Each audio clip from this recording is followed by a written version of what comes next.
सियासत के लिए रियासत को दांव पर लगाने की रविश, गैर मुल्की सरमायाकारों को मुतनफिर करने का प्लान, SIFC भी इंतशारी टोले के निशाने पर।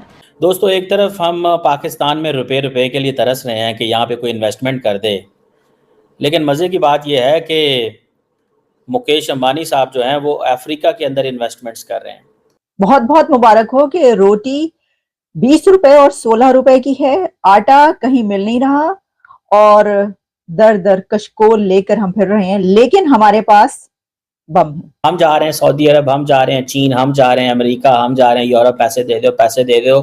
देखो क्या किस्मत है साउथ एशिया की। अगर इधर हिंदू मुस्लिम ना हुआ होता, ठीक है, तो आज कराची के बिजनेसमैन ने इंडिया बैठा होना था और मुंबई के बिजनेसमैन ने इस्लामाबाद और कराची बैठे होना था। आज 26 सालों बाद 2024 पाकिस्तान में छुट्टी है कि हमने एटम बम बनाया है, इसलिए हम छुट्टी कर रहे हैं। कि जी 1000 काबिल इंसानों के मर जाने से इतना नुकसान नहीं होता जितना एक बेवकूफ, नाअहल, नलायक और निकम्मे के साहिब इक़्तिदार हो जाने से हो जाता है। सब आपने मईशत की सिर्फ तारीफ करनी है, बोलना है वेरी बेस्ट, वेरी गुड, जबकि आपको पता है। जो मेरा पॉइंट जो था वो ये कि वो अफ्रीका में इन्वेस्टमेंट कर रहे हैं, लेकिन वो पाकिस्तान में तो कभी इन्वेस्टमेंट नहीं करेंगे। वो क्यों करें वो पाकिस्तान के अंदर इन्वेस्टमेंट? क्या है यहाँ पे? इस मुल्क में झूठ बोला जाता है, झूठ कूट कूट के पिलाया जाता है। अब यकीन माने कि इस मुल्क के अंदर जितना इधर झूठ बोला जाता है, शायद ही दुनिया भर में दुनिया का सारा झूठ मिला ले और जितना पाकिस्तान के अंदर झूठ है। पाकिस्तान में हम पाकिस्तानियों का कीमा बनाने वाले। अब ये टेलीकॉम सेक्टर में घुस रहे हैं, ठीक है, पहले घुसे हुए थे लेकिन अफ्रीका में जाके घुस रहे हैं यार। अब आप इमेजिन करें कि कितनी बड़ी फर्क। हमारे पास जदीद मिसाइल सिस्टम है, हमारे पास तगड़ी फौज है, हमारे पास तगड़ा असलहा है। कम से कम धमकी दे दे, कम से कम हमारी पार्लियामेंट इसके ऊपर स्टैंड कर जाए। लेकिन हमने इससे पहले ये देखा कि ये जो गजा के हवाले से प्रोटेस्टर्स थे, उनके ऊपर एक गाड़ी चढ़ा दी गई। वो नाम तक नहीं ले सकते इस जुल्म और जबर के खिलाफ। ऐसे बुज़दिल पाकिस्तान पे हुक्मरान है इस टाइम। खून नहीं खोलता। आपके पास एटम बम है। ये एटम बम क्या किसी की बारात पे चलाने के लिए ये कोई पटाखा है जो बजाना था आपने? कि ये नहीं होना चाहिए, ये बहुत गलत है।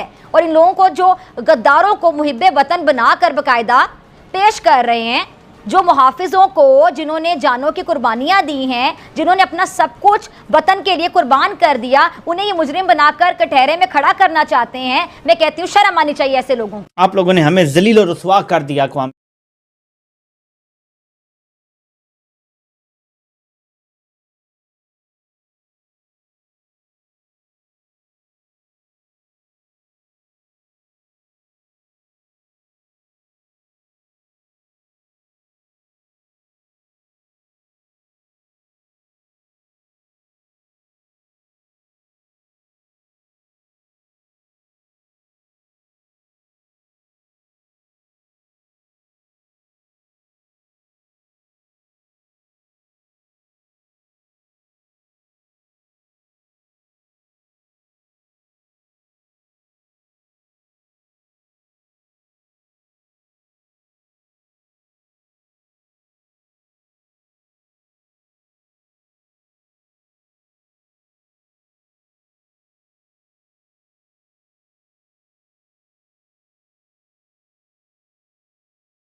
मतलब 110 वो रन करते हैं $110 बिलियन के रिलायंस इंडस्ट्री को, जिसके मैंने बताया कि बहुत सारे सेक्टर्स में काम है। शुरू कब हुआ?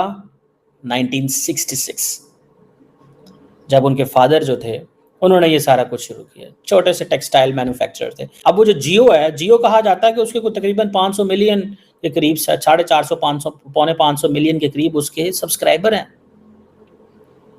ठीक है ना जी। और अब वो ग्रीन एनर्जी में जा रहे हैं।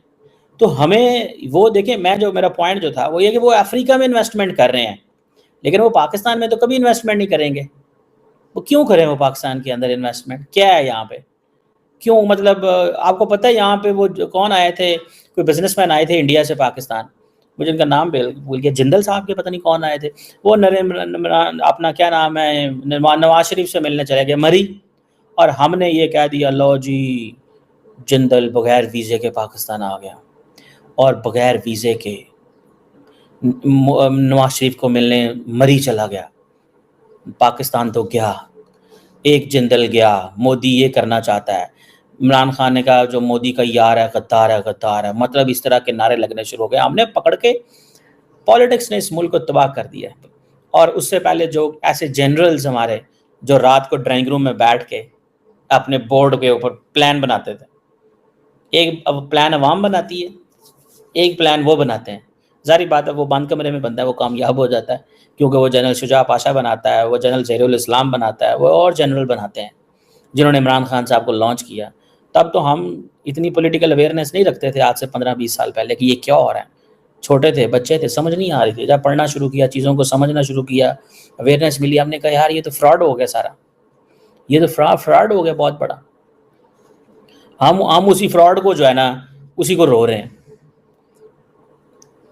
कहते हैं ना कि आप कुछ वक्त के लिए कुछ लोगों को बेवकूफ़ बना सकते हैं, लेकिन हर वक्त या ज़्यादा देर के लिए सबको बेवकूफ़ नहीं बना सकते हैं। ये तकरीबन इम्पॉसिबल है, नामुमकिन है। लेकिन कुछ अकल के अंधे ऐसे भी होते हैं हमारे इर्द गिर्द के, उन्हें लगता है कि वो हर वक्त हर किसी को बेवकूफ़ बना सकते हैं बड़ी आसानी के साथ, लेकिन हकीकत ये नहीं है। हकीकत ये है कि वो खुद सबसे बड़े बेवकूफ़ साबित होते हैं। पाकिस्तान की सियासत पर अगर आप नज़र डालें तो ये मकूला भी बड़ा सच साबित हुआ है कि जी 1000 काबिल इंसानों के मर जाने से इतना नुकसान नहीं होता जितना एक बेवकूफ़, नाअहल, नलायक और निकम्मे के साहिब इक़्तिदार हो जाने से हो जाता है। अच्छा, बतौर पाकिस्तानी ये हमारी बदकिस्मती कह लें कि हमने भी तब्दीली के नाम पर धोखा खाया है, और बार बार धोखा खाया है। लेकिन तब्दीली क्या आनी थी, बल्कि हर शोबे में हमने देखा कि तनज़ुली की एक ऐसी बुनियाद रख दी गई जिसका खुमियाजा हम आज तक भुगत रहे हैं। ये अकल के अंधे ये भी नहीं जानते कि ये मुल्क है तो हम हैं, ये मुल्क है तो आप लोग हैं, तो हैं हम सब।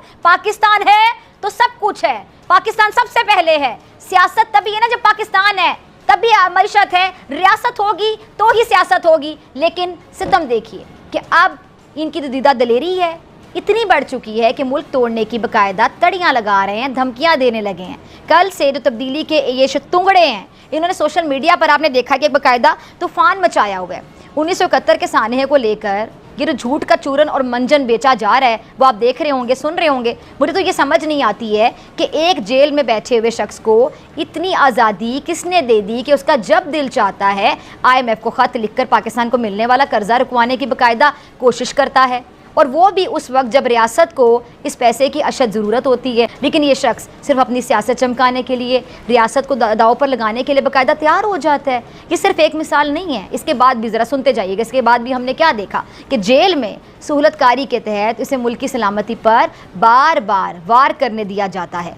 क्या कभी आपने सुना है कि एक शख्स जो कि जेल का कैदी है और वो आलमी अखबारात में अपने प्रोपेगेंडे से लबरेज कह लें कि आर्टिकल्स लिखकर भेजता है, और हैरानी की बात यह है कि वो जो आर्टिकल्स हैं फौरी तौर पर छप भी जाते हैं, प्रिंट हो जाते हैं। अब ऐसे आर्टिकल जो मुल्क का इमेज ख़राब करते हैं, सालमियत को दाव पे लगाते हैं, जिनमें मुल्क की सलामती के जो ज़िम्मेदार इदारे हैं उन पर हमले करके उन्हें बाकायदा मुतनाज़ बनाने की कोशिश की जाती है।